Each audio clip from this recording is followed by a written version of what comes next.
Les Congolais s'apprêtent à voter le 20 décembre prochain, selon les calendriers, n'est-ce pas, publiés par la CENI de Denis Kadima. L'opposition râle. Partout d'ailleurs, il y a des regroupements politiques, des partis politiques qui n'ont pas déposé les dossiers pour législatives nationales. Peut-on parler d'une crise politique en ce moment? Et comment garantir tout le monde? Comment aller aux élections dans ces contextes un peu tendus? Avec nous sur ce plateau pour en parler, Louison Seké, porte-parole du mouvement chrétien pour la solidarité et la démocratie, MCS2, un parti politique de l'Union sacrée, peut-être le 900e parti politique. Bonjour et bienvenue. Merci beaucoup, mon frère Crispin. Alors, votre parti politique, c'est depuis quand déjà?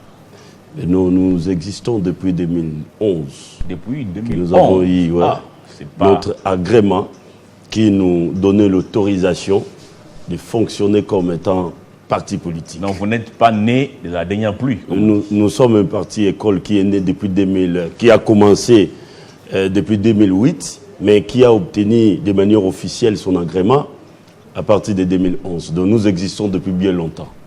Et quand on parle des 900 partis politiques, ça vous fait quoi?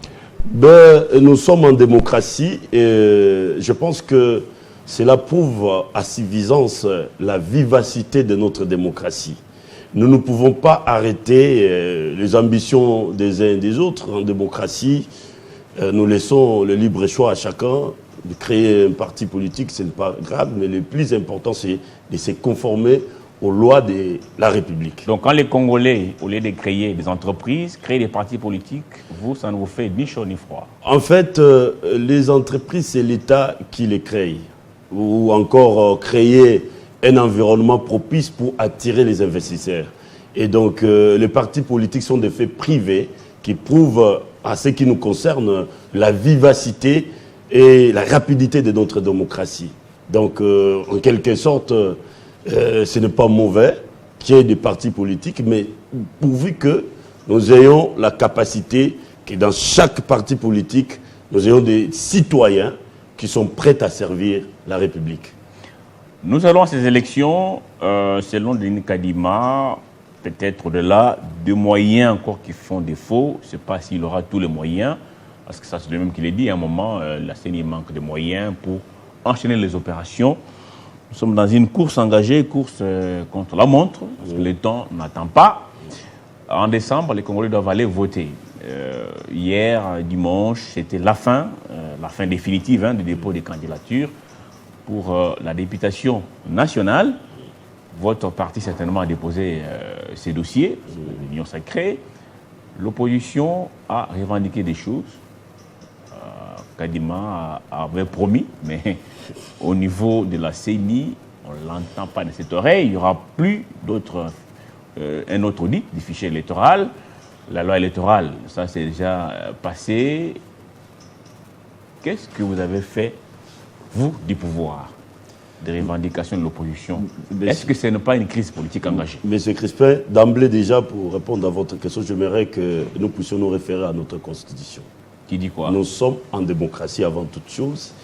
Et la CENI est une institution, une institution d'appui à la démocratie. Elle est indépendante. Entre guillemets. Non, elle est indépendante, c'est pas entre guillemets. Elle est indépendante. Nous ne pouvons pas politiser la CENI. Parce que la CENI, à ce qui nous concerne, c'est l'arbitre par excellence qui, bien entendu, va départager les hommes politiques. Nos opposants, excusez-moi, je les appelle aujourd'hui les scribes et les pharisiens.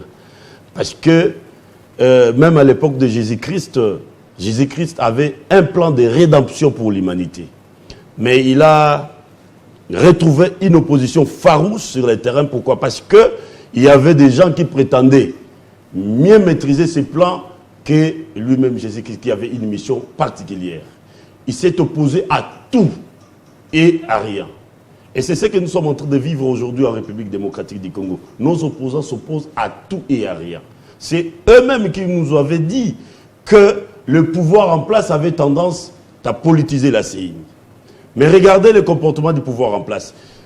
le gouvernement congolais est en train de disponibiliser les moyens conséquents pour permettre à la CENI d'organiser les élections dans les délais constitutionnels.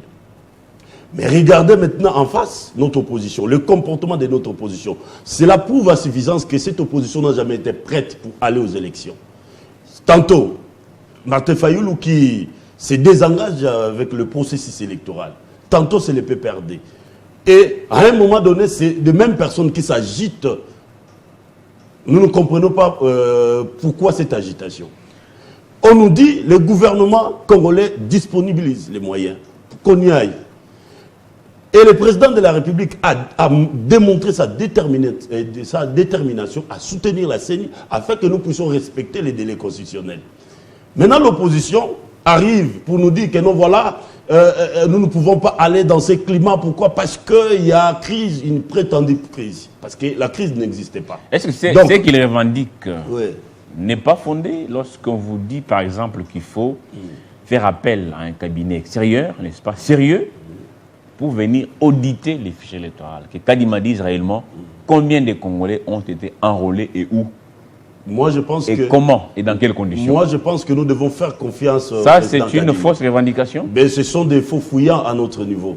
Nous les considérons comme étant des faux fouillants. En réalité, hier, vous c'est des gens qui ne sont pas prêts pour aller aux élections. C'est qui sont aux affaires. Les plans que détient le président Félix, les plans de la rédemption de la République démocratique du Congo fait peur à nos opposants. Et c'est pourquoi ils ne voudraient pas aller aux élections avec le président Félix Tshisekedi. Hier, vous revendiquiez les mêmes choses lorsque vous étiez dans l'opposition, ou ceux qui sont aux affaires aujourd'hui. Hier, dans l'opposition, ils revendiquaient la même chose. C'est RVR central, nous voulons voir clair, nous voulons voir clair. Ça a commencé depuis 2006. Et les gens pensaient que vous alliez faire la différence. Non, ça dit que ça a commencé depuis 2006. Des contestations envers l'élection. Ça existe parce que des gens qui n'ont jamais été prêts s'agitent toujours.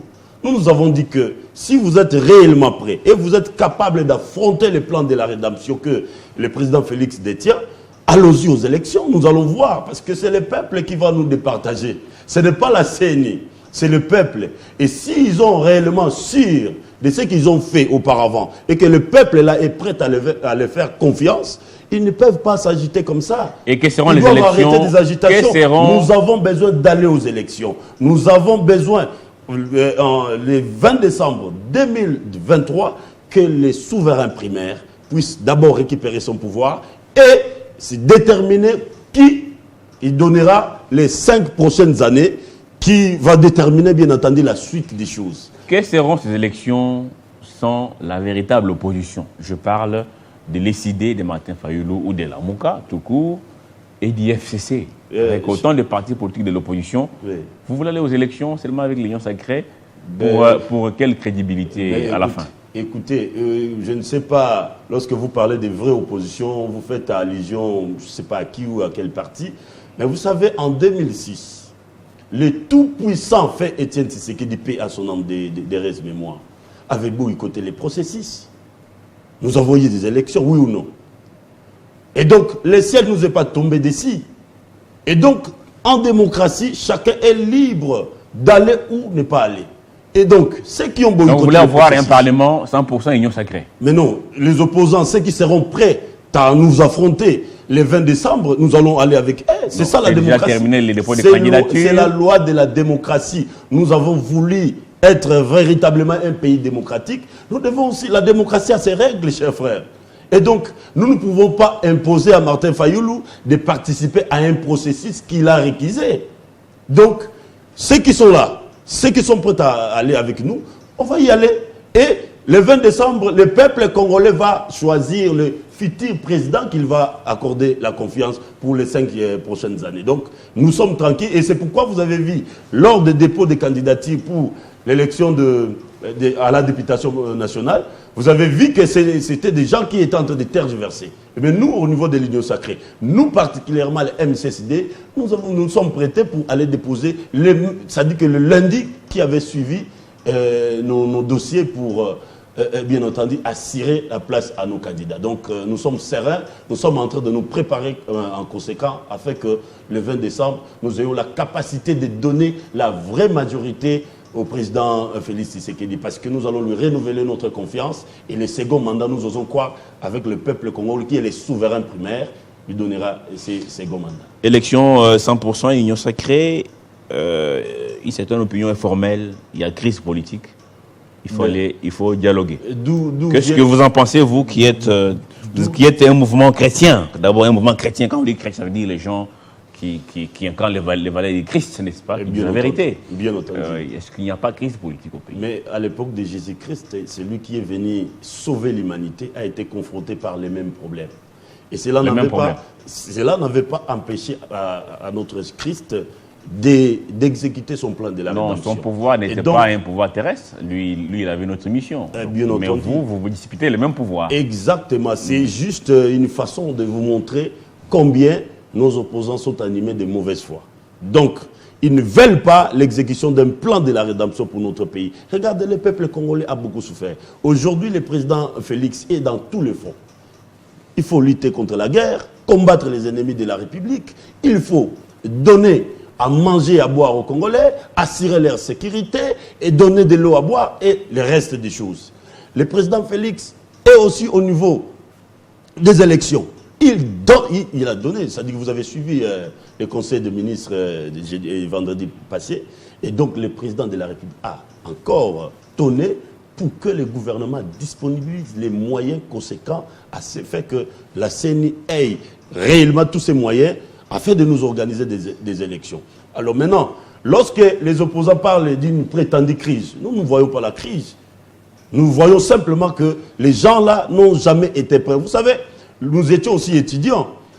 Donc, à l'université, il ne manque jamais une catégorie d'étudiants qui n'ont jamais été prêts. Lorsque le professeur annonce une interrogation ou un examen, il y a toujours un groupe d'étudiants qui arrivent que non, on n'est pas prêt, tout ça. Et puis, la stratégie, c'est quoi maintenant? Pour saboter ce moment d'interrogation, parce que n'ayant pas été prêt, la stratégie, c'est quoi? C'est les désordres et les troubles. Et c'est ce que nous vivons aujourd'hui. Regardez, Martin Fayulu annonce sa prochaine marche, je ne sais pas, le 29. Et pendant ce temps-là, nous serons en plein jet de la francophonie. J'espère que vous allez les laisser marcher quand même. Hein. Mais ça dit que nous sommes en démocratie. Le président Félix, c'est parmi les plus grands démocrates. Et non pas empêcher les opposants comme... C'est le plus grand démocrate. Comme l'autre fois, la marche a été muselée. C'est le plus grand démocrate, le président Félix. Non, ça c'est en théorie. Seulement, nous devons rappeler aux uns et aux autres, nous sommes un pays démocratique. Mais... la démocratie dont on fait allusion n'est pas un prétexte pour créer des désordres et des troubles. Et c'est pourquoi le président Félix, lorsqu'il était au Kasaï, avait bien précisé. Malheureusement, les scribes et les pharisiens ont encore dénaturé les propos du président de la République. Le président de la République voudrait dire quoi? Lorsqu'il s'agit de la stabilité et de la paix de la République démocratique du Congo, on ne négocie pas ça. La paix ne se négocie pas. La stabilité de notre pays ne se négocie pas. Il a dit, oui, nous allons respecter les droits de l'homme, nous allons respecter, mais lorsqu'il s'agit de la stabilité et de la paix de notre pays, nous ne négocions pas avec qui que ce soit. Et donc, nous allons imposer cette paix. C'est pourquoi nous disons que nos opposants doivent apprendre simplement à respecter les règles démocratiques. Un point, c'est tout. Il n'y a pas autre chose que... Donc, si je comprends bien, il n'y aura pas de dialogue selon l'Union sacrée, tout droit vers les élections, même si elles sont chaotiques. Les élections ne seront pas chaotiques.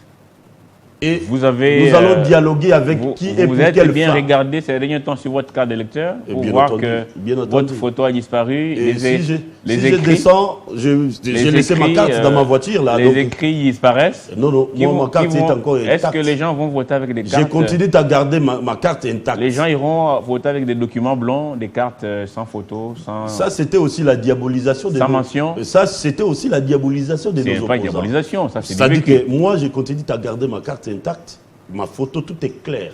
Et donc, j'attends le moment opportun pour aller brandir cela. Et donc, je voudrais tout simplement dire, mon frère, c'est que nous sommes à un moment où la paix et la stabilité de notre pays n'a pas de prix. Nous devons la préserver parce que vous voyez comment est-ce que les gens s'agitent de part et d'autre, par-ci par-là, pour déstabiliser le Congo. Les ennemis de notre pays ne dorment pas. Mais pourquoi pourquoi vous ne voulez pas que les opposants, même ceux qui disent nous allons carrément aux élections, Martin Fayulu l'a dit, je ne parle pas, c'est son point de vue. Vous avez rappelé que Etienne Tshisekedi Mémoire en 2006 avait demandé à l'IDPS de ne pas passer aux élections. Ok, je suis d'accord avec vous. Mais pourquoi vous voulez à tout prix empêcher l'opposition qui est prête ou qui veut bien aller à ces élections, même si elles sont jugées chaotiques, entre guillemets, pourquoi vous voulez l'empêcher d'aller librement à ces élections? Je parle ici, par exemple, de Mathias Tampogno, avec des procès, n'est-ce pas, inventés selon les juristes. Des procès inventés? Inventés, parce que... Vous ne connaissez pas l'épopée Mukangalonzo? Laissez-moi, s'il vous plaît. Une cour, déjà, qui s'est déclarée incompétente, on revient sur les mêmes dossiers, on sent l'acharnement. Vous avez du côté de Ensemble pour la République, du côté d'Ensemble pour la République, les proches de Moïse sont aujourd'hui en prison. Si on pousse plus loin, c'est la tête de Moïse qu'on veut. Pourquoi vous voulez empêcher même cette opposition qui aimerait bien à ces élections, même chaotiques, vous voulez l'empêcher d'aller? Moi, je ne réponds pas aux hallucinations, chers frères, parce que nous devons rester rationnels. Ça, c'est un débat qui concerne la République. Et donc, je voudrais tout simplement dire que nous devons être rationnels et clairs et savoir ce que nous voulons exactement. Nous voulons aller aux élections, oui. Mais il y a des préalables. Nous ne voulons pas donner l'impression comme si le gouvernement en place est en train d'utiliser la justice. Le président de la République l'a dit. La justice, elle est indépendante. Elle ne peut pas influencer cette justice. Mais c'est lui le magistrat suprême. Hein. Si le président est magistrat suprême. Bien entendu, du point de vue constitutionnel. Maintenant, la justice dans l'exercice, excusez-moi, de ce qui le concerne, nous ne pouvons pas dire quoi que ce soit. Et donc, si la justice estime que tel a un dossier à justifier, mais pourquoi aurons-nous peur de la justice? Non, les dossiers à justifier ne concernent que les opposants. Mais si vous avez... S'il vous plaît, les dossiers à justifier ne concernent que ceux des opposants. Pour comprendre cela, M. Crispin, posez un acte contraire à la loi, vous allez voir comment est-ce qu'on va vous interpeller. Et donc ici, il n'est pas question des opposants. Il est question simplement des hommes politiques qui à un moment donné, avaient géré la chose publique et que la justice est en train de demander des comptes. C'est aussi ça le devoir de la redevabilité. C'est très important pour le tenir. Lorsque vous gérez la chose publique, vous êtes tenu à un devoir de redevabilité. Et donc, lorsqu'on vous demande des comptes, ne considérez pas ou n'appelez pas ça acharnement. Et si vous êtes clean, allez-y dire et présentez vos éléments de défense et puis on va vous cleaner. Et donc, moi je pense qu'à ce niveau ici, laissez la justice faire son travail. Celui qui est innocent sera innocent et celui qui est coupable sera condamné. C'est clair. Et donc, c'est pourquoi le climat que ces gens-là sont en train de créer, c'est un climat délétère pour nous empêcher d'aller aux élections. Or, à ce net moment, le peuple congolais ne demande pas autre chose qu'aller aux élections. Donc nous ne pouvons pas maintenant passer outre la volonté aller aux élections dans quel climat? Vous ne répondez pas à la question. Oui. Dans quel climat aller aux élections avec une partie du pays amputée? Est-ce que dans votre maison, s'il y a un serpent, n'est-ce pas, dans la cuisine ou dans les petits magasins là pour ceux qui ont des maisons bien organisées, les petits magasins où sont conservés les aliments ou les sacs de farine et autres, on vous dit qu'il y a un serpent, est-ce que vous allez dormir tranquillement dans votre chambre à coucher? Ici, il ne s'agit pas de serpents. Ce que vous appelez serpent, il y a une partie du pays occupée par les ennemis. Nous l'avions vu aussi en France, pendant, bien entendu, un moment avec des gilets jaunes. Des manifestations, le pays était presque au bord du chaos. Mais cela n'avait pas du tout empêché à la France de continuer à évoluer, de continuer à exister. Le pays est considéré comme étant le cœur humain. Et donc, ce cœur-là doit battre à tout moment. Et donc, le jour où le cœur s'arrête, c'est la crise. Et c'est l'inanition. Malgré ce que nous avons, nous sommes en train de nous battre. Vous avez vu la montée en puissance de notre armée, de FARDC. C'est déjà un message fort à nos ennemis. Et donc, nous continuons à soutenir les chefs de l'État à disponibiliser plus de moyens pour équiper suffisamment notre armée afin que nous ayons la capacité de répondre coup sur coup aux attaques de nos ennemis.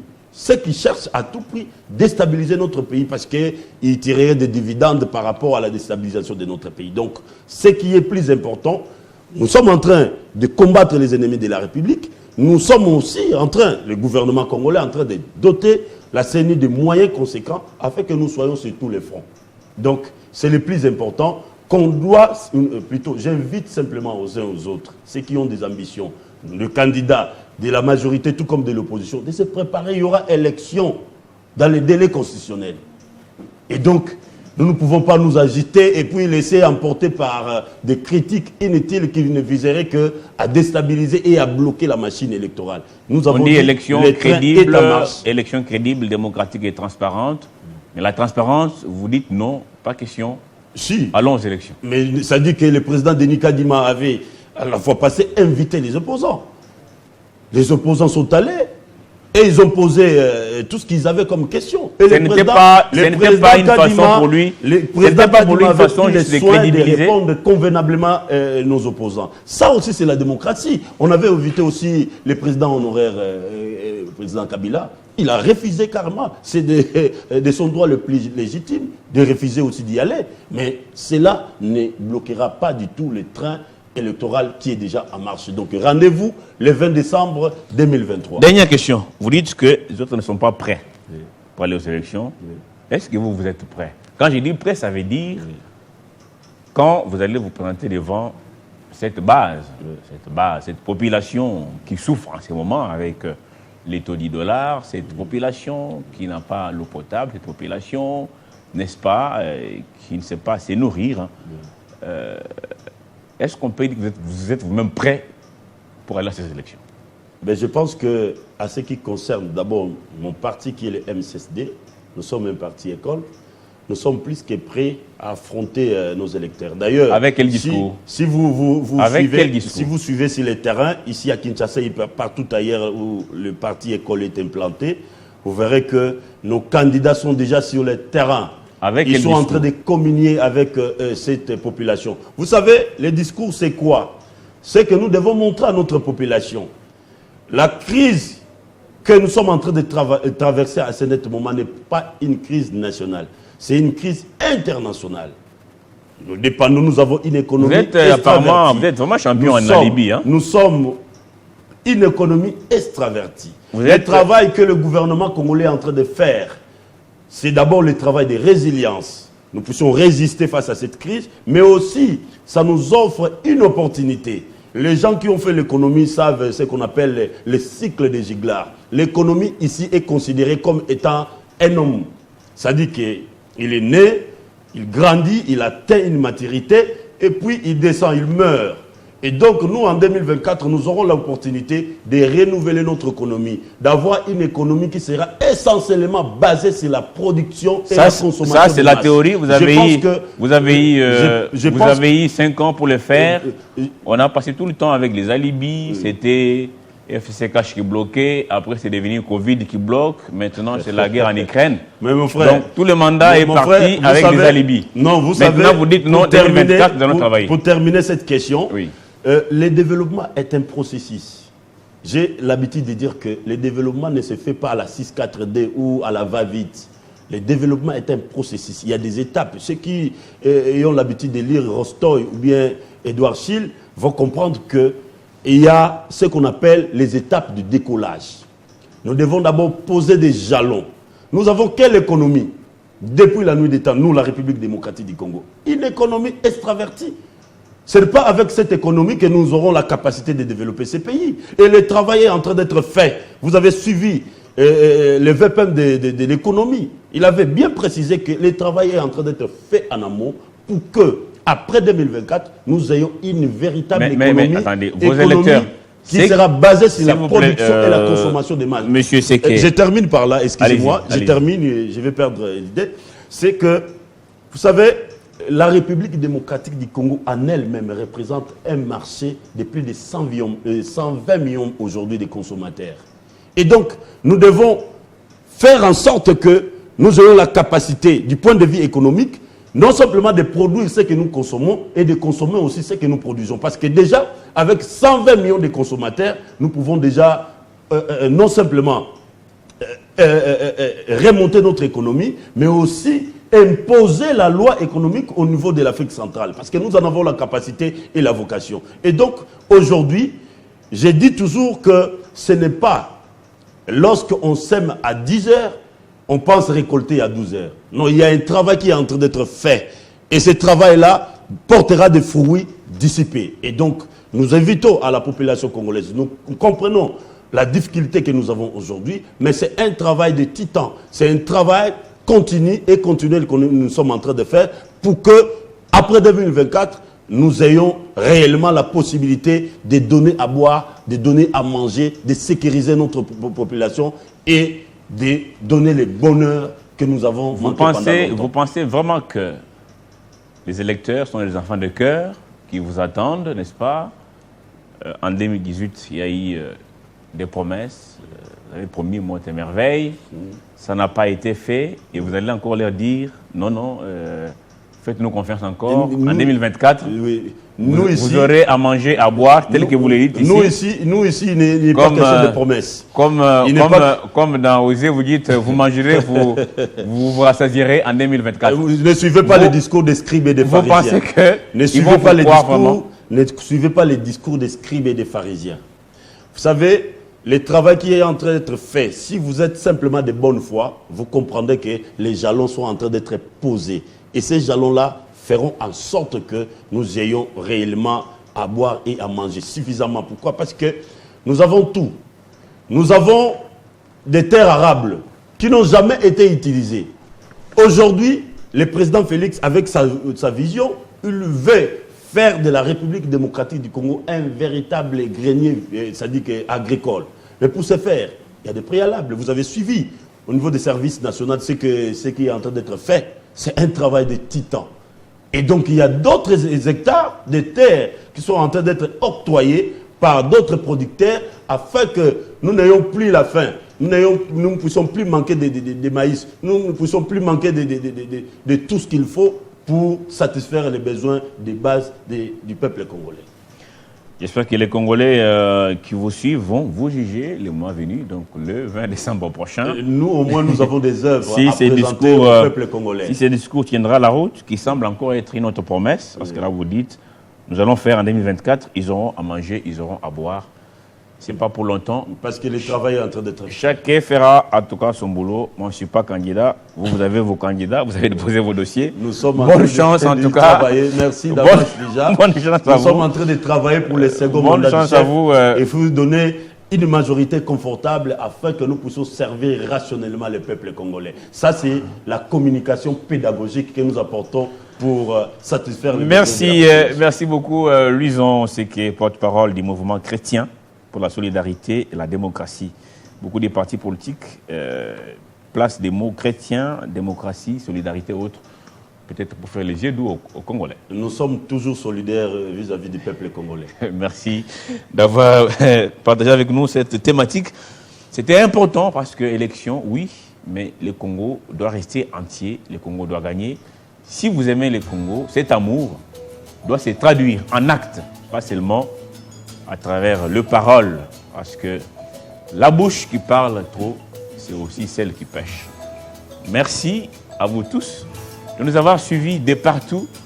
Clin d'œil à tous ceux qui nous suivent depuis le Rwanda en Angola, le Congo portugais. Vous êtes nos frères, les Congolais d'ici et d'ailleurs, et même les Angolais qui nous suivent. Nous sommes avec vous. Merci de votre fidélité et cette confiance que vous continuez à renouveler. 50 bonjour s'arrête par ici. Je vous fixe rendez-vous déjà demain pour Escale, mais aussi mercredi pour la même antenne avec le même plaisir. Au revoir.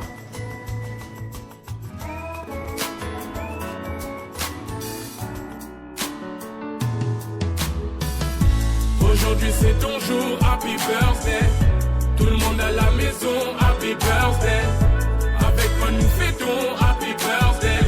C'est maintenant ton moment, happy birthday. Aujourd'hui c'est ton jour, happy birthday. Tout le monde à la maison, happy birthday. Wouhou.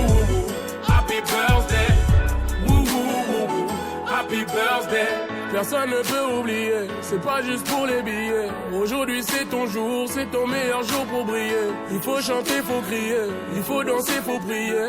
Aujourd'hui c'est ton jour, des messages d'amour par milliers. Et t'auras toute la nuit, et plus rien ne compte. T'auras encore.